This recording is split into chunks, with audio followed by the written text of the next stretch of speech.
ऐसा हमेशा कहा जाता है कि जब आप अपने जीवन के सबसे निचले स्तर पर होते हैं, आप अपनी ज़िंदगी के सबसे ज़्यादा दुख झेल रहे होते हैं, तब आप अपनी लाइफ को सही अर्थ में समझ पाते हैं कि आप यहाँ इस धरती पर क्या करने आए हैं और आप क्या करना चाहते हैं।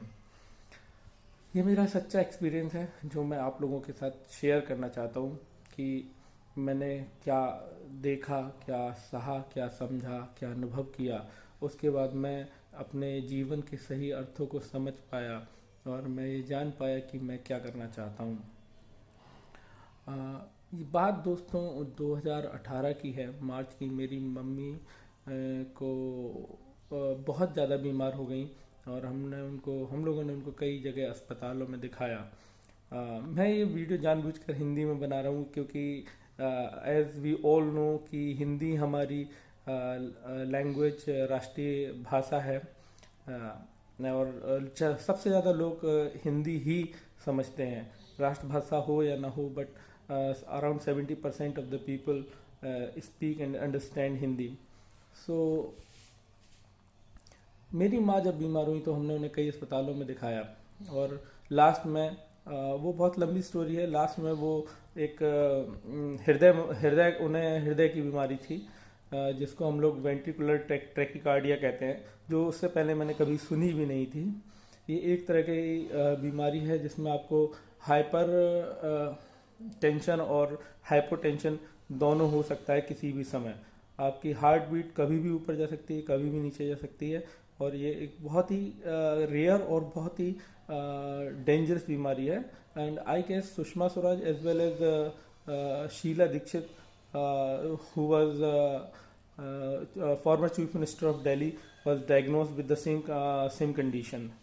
सो हम लोगों ने उनको जब हॉस्पिटल में एडमिनिस्टर करवाया और उनसे उनका इलाज चालू हुआ, तब मैं मतलब अपनी ज़िंदगी में पहली बार प्रॉपरली और मुझे हॉस्पिटल में रहने का मौका मिला।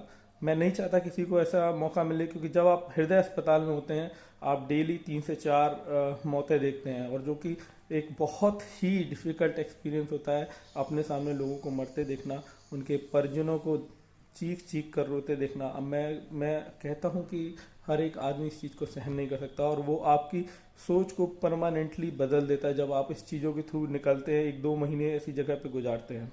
And I never want people to be there in the hospital, but क्या करें, ये सब होता है लोगों की ज़िंदगी में। तो ऐसा हुआ कि जब मेरी माँ वहाँ पर भर्ती हुई अस्पताल में, तो मैंने लोगों को देखा, मरते हुए देखा, उनको उनके परिजनों को तड़पते हुए देखा, बहुत से लोगों को महंगी दवाइयों के लिए महंगी दवाइयों के कारण परेशान होते देखा। वो बहुत परेशान थे कि दवाइयाँ कहाँ से आए, इतने महंगे, इतने पैसे कहाँ से आए इलाज के लिए। और मैं बहुत ज़्यादा ये सब देख के परेशान रहने लगा कि मान लो हम लोगों पर पैसे हैं, बट जिन पर नहीं है, भगवान ने जिनको नहीं दिया है, वो कैसे मैनेज करते हैं, कैसे करेंगे। तो उस टाइम हमारे यशस्वी प्रधानमंत्री श्री नरेंद्र मोदी जी की स्कीम जन औषधि योजना परियोजना के बारे में जानने का मौका मिला। और वो हम उसकी उसकी जो उससे रिलेटेड शॉप थी, वो उस अस्पताल से थोड़ी ही दूर पर थी, लेकिन वो एक दूसरे हॉस्पिटल के अंदर थी, तो बहुत से लोग उसे नहीं जानते थे कि वो वहाँ पर है। और वो सामने जो अस्पताल के सामने नॉर्मली केमिस्ट होते हैं, उसके चक्कर में फंसे रहते थे, और बहुत महंगी दवाइयाँ जो कि बहुत सस्ते में अवेलेबल हो जाती हैं, उनको वो नहीं अवेलेबल हो पाती थी, और बहुत ही महंगी दवाइयाँ खरीद के लाते थे।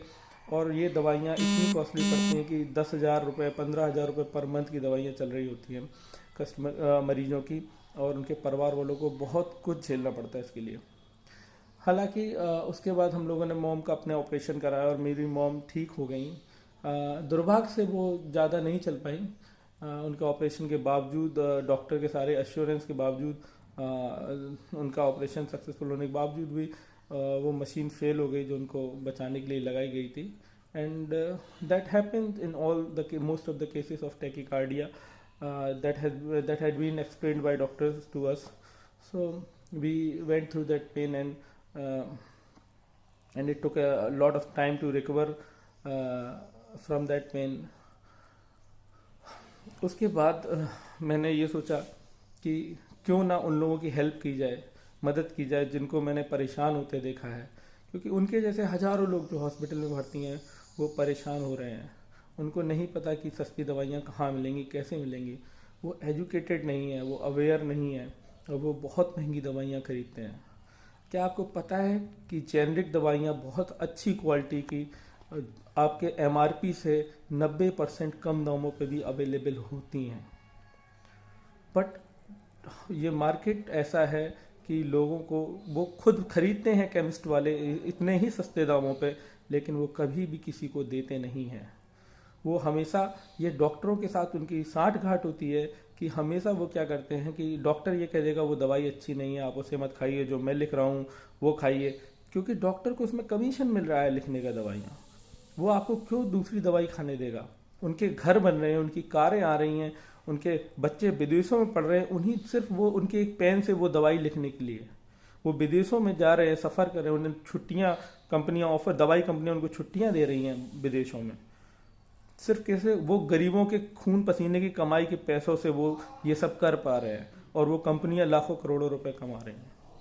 तो मैं ये जो वीडियो बना रहा हूँ, ये आप सबको एजुकेट करने के लिए बना रहा हूँ कि आप लोग इसे जानें। ये मेरा बहुत छोटा सा प्रयास है कि आप सब लोग जानें कि क्या जेनरिक दवाइयाँ होती हैं, इन्हें कहाँ से पाया जाता है, और कैसे इनके बारे में लोगों में अवेयरनेस फैलाई जाए, जिससे वो लोग जेनरिक दवाइयों की तरफ जाएं। हमारे प्रधानमंत्री मोदी जी बहुत मेहनत कर रहे हैं, उनकी पूरी टीम बहुत मेहनत कर रही है, लोगों तक सस्ती दवाइयाँ उपलब्ध हो पाएँ। मैंने भी एक जन औषधि स्टोर खोला है, और उसको औरैया में है वो स्टोर, उत्तर प्रदेश का एक जनपद है औरैया, लेकिन लोग अवेयर नहीं है इसके बारे में, और कुछ डॉक्टर्स अवेयर होने नहीं देना चाहते। तो एक लड़ाई है जो एक समाज को, हम लोग को समाज के लिए लड़नी पड़ेगी। समाज को जनवाना पड़ेगा कि समाज की नॉलेज में लाना पड़ेगा कि क्या हो रहा है आपके साथ, आप लोग क्या कर रहे हैं डॉक्टरों के बहकावे में आकर, अपनी खून पसीने की गाड़ी कमाई बर्बाद कर रहे हैं डॉक्टरों के लिए, और डॉक्टर्स उस पर ऐश कर रहे हैं। ठीक है, तो आज के लिए बस इतना ही, लेकिन मैं ये मिशन जारी रखना चाहूँगा, और आप लोगों का सपोर्ट चाहूँगा कि आप लोग मेरा साथ देते रहें, मेरे वीडियोस देखते रहें, शेयर करते रहें, क्योंकि चूँकि मैं अब इस लाइन में खुद आ चुका हूँ, मैं ये सब कर रहा हूँ, तो बहुत अच्छे से सब चीज़ जानता हूँ कि क्या होता है इंडस्ट्री में, कितनी ख़राब इंडस्ट्री है। और इस सब को अगर आपको देखना है तो आमिर खान जी का एक एपिसोड है सत्यमेव जयते, उनका एक नाटक आता था, उसका एक एपिसोड है, उसे आप देखिए। उन्होंने उसमें पूरी सच्चाई बताई हुई है कि क्या होता है हमारी दवाई इंडस्ट्री में। So please guys keep watching this channel, and please let me know about it कि मैंने आपको क्या समझाया और आपको क्या समझ में आया। Thank you very much for watching and giving me your time. Jai Hind, Jai Bharat.